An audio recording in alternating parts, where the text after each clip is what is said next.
Okay, so this is the second video about inflation. And in this video, I will explain how do we measure inflation in real life, how different governments measure inflation. Inflation can be measured simply by two steps.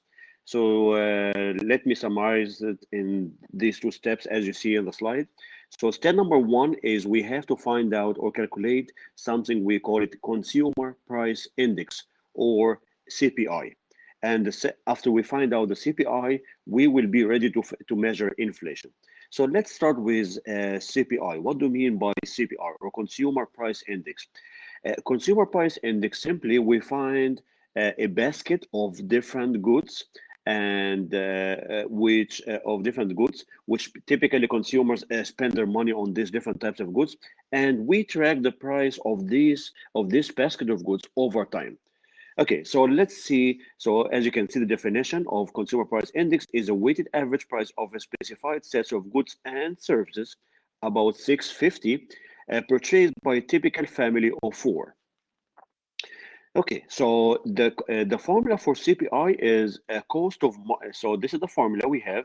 I'm going to explain this formula using an example in the next slide. So this is the formula for the consumer price index. Cost of markets of market basket of products in the current year divided by the cost of the same market basket of product in the base year, and then you multiply it by 100. This is step number one. And step number two, after you find the CPI for 2 years, and then you have to find out the inflation by this way. So let me write down the steps here. So just to make it easy for you. So step number one, step number two, step number three. So we have 3 steps to measure inflation. So step number one, find CPI at time t, CPI or t at time t minus 1, CPI at time t, and then the last step is inflation. So the inflation rate is what? Remember, like when I said before, so if you want to find a percentage of a change between two different numbers, so it's new number minus old number divided by old number. What I mean by this, so the inflation is simply the percentage of a change in the consumer price index between two different years. So new minus old. So what I mean by the new is CPI at time t. So CPI at time t minus CPI at time t minus 1 divided by the old, which is CPI at time t minus 1. And as usual, we want to find out the number as a percentage, so multiply by 100. Okay, so this is the way we find out the inflation. Okay, let's apply this. So let's see example number one. If CPI was 110 last year, okay, and now it's 121 this year. So please be careful about the timing. So CPI, so in this particular question, I'm not asking about finding the CPI. So the CPI is already given because, so I'm trying to take it step by step with you. So that's why let's just focus on the way of inflation measurement. So let's forget about CPI measurement now. I'm going to explain this in the next slide, but let's focus on how do we measure inflation. So again, let me repeat the question again. So if CPI was 110 last year, which is going to be T minus 1 here, so 110, and the CPI at time T, which is this year, so equals 121. So the question is, what is this year's inflation? As I said, so CPIT, so this is 121 minus T minus 1, which is 110, divided by 110, okay, and then times 100. Okay, so let's see how much will be the inflation. So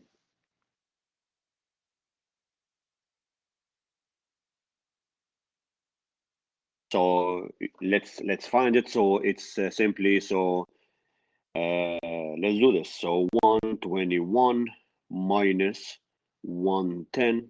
So this is equals 11 divided by 110. So, and then times 100. So this gives you 10%. So the inflation rate is, in this question, is 10%.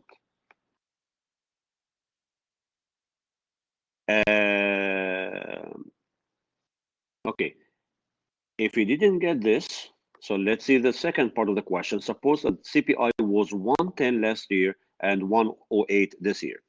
Okay, so again, so if this is the case, so the inflation equal, again, new minus old divided by old, so 108 minus 110 divided by 110 times 100. Again, let's find it.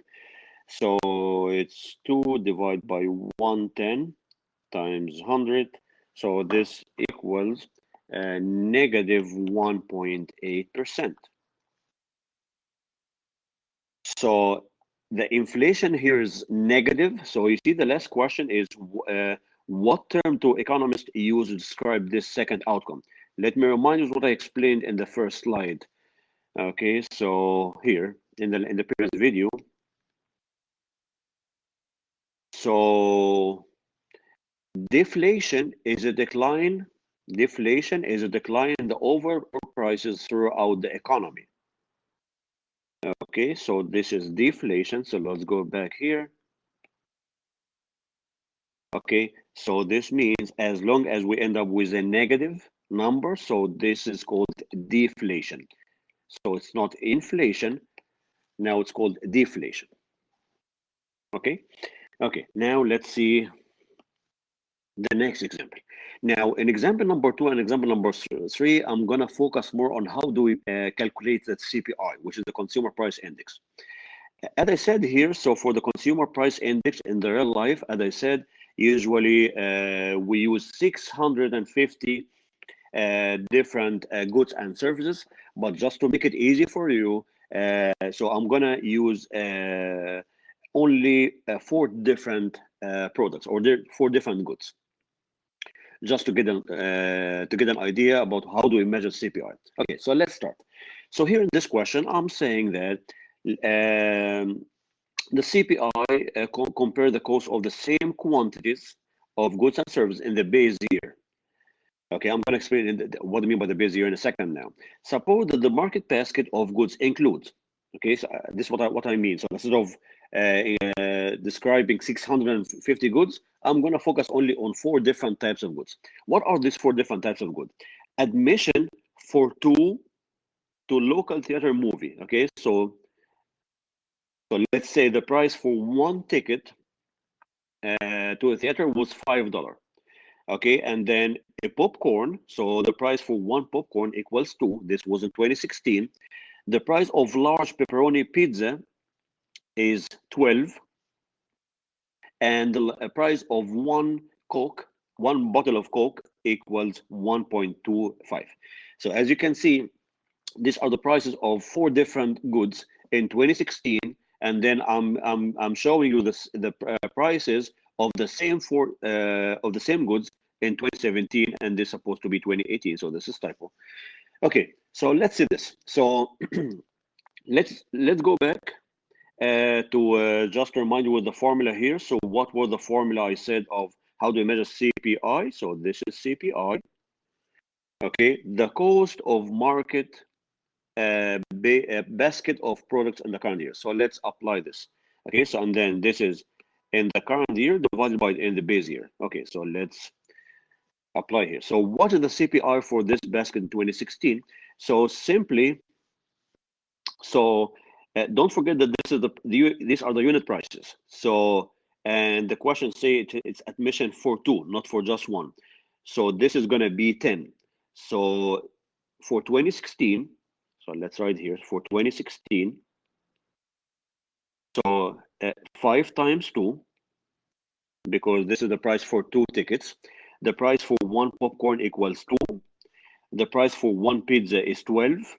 And the price for 1 Diet Coke equals 12.5. Okay, so this is how much you're going to spend on these 4 different goods in 2016. If you add up all these numbers, you will get this amount, which is 25.25. Okay. Okay. Now, what happens in 2017? Again, so let's find out the CPI in 2016. So 6 times 2 plus 2.5 plus 12.5 plus 1.4. Again, if you add up these numbers, you will get 28.4. And the same for CPI 2018. So CPI 2018, 6.5 times 2 plus 3 plus 13 plus 1.5, you will get 30.5. Okay. So this is the cost. So this is the cost for goods.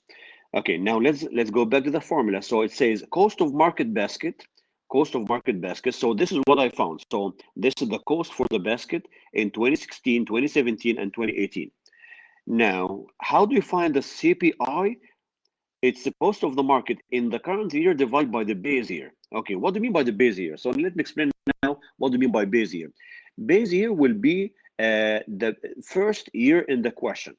So for instance, so what is the first year in this question? It's 2016. So in this particular question, 2016 will be my base year.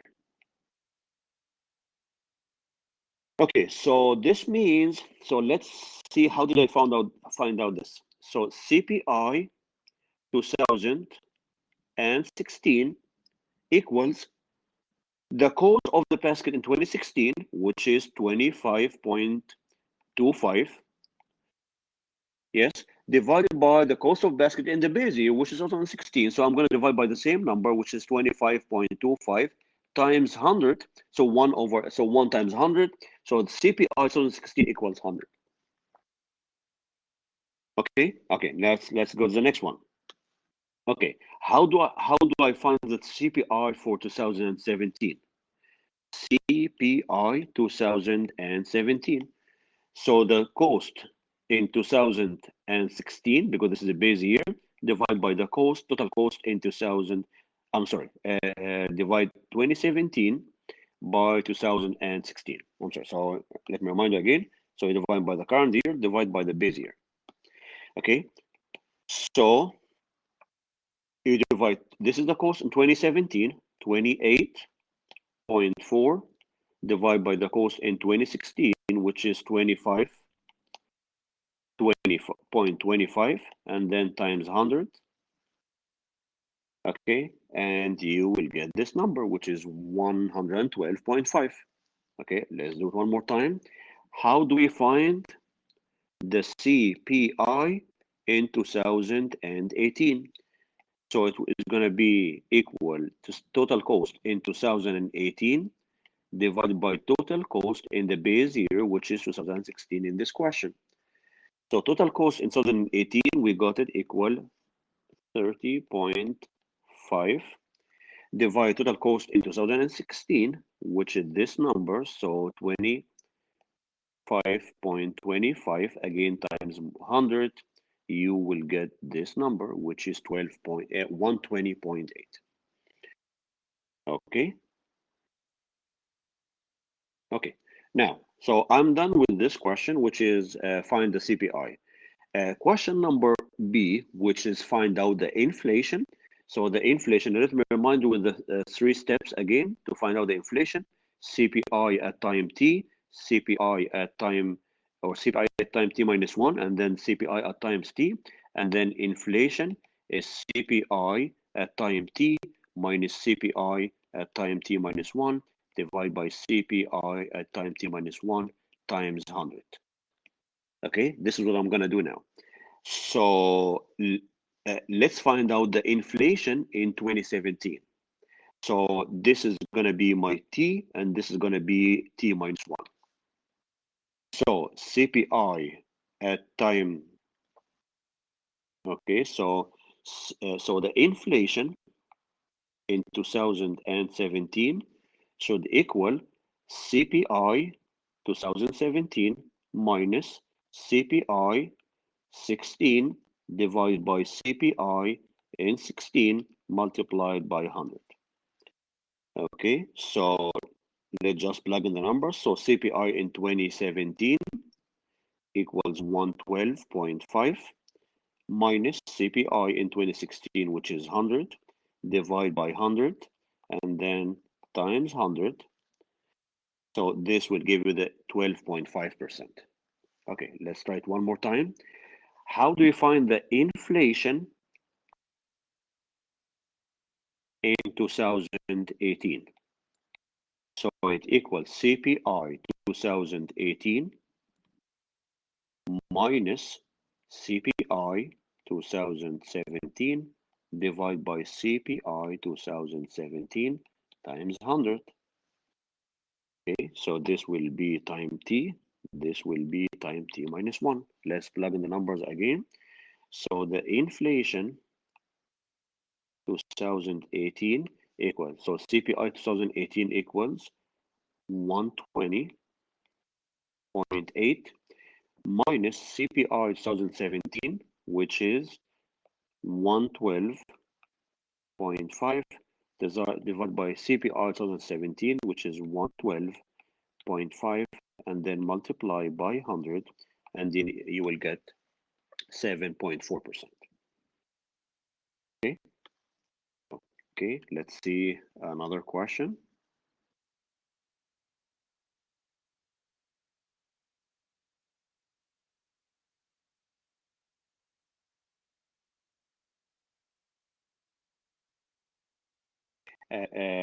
Let me explain this. So this is called rule of 70. Okay, so this is called rule of 70. So which means explains how many years, like after how many years the inflation rate will double. So rule of 70 is, so just divide 70 by inflation rate. Okay, so let me explain this. So for example, how long it takes for the price level to double if inflation persisted at 2, 5, 10%. Okay, so just divide 70 by 2. So this means the price level will double in 35 years. If we divide 70, if inflation rate is 5, actually this is typo again, sorry. So this is supposed to be 5. Okay, so inflation will double in 14. If we divide 70 by 10, so the inflation will double in 7 years. Okay, so this concludes my video about inflation measurement. Thank you so much.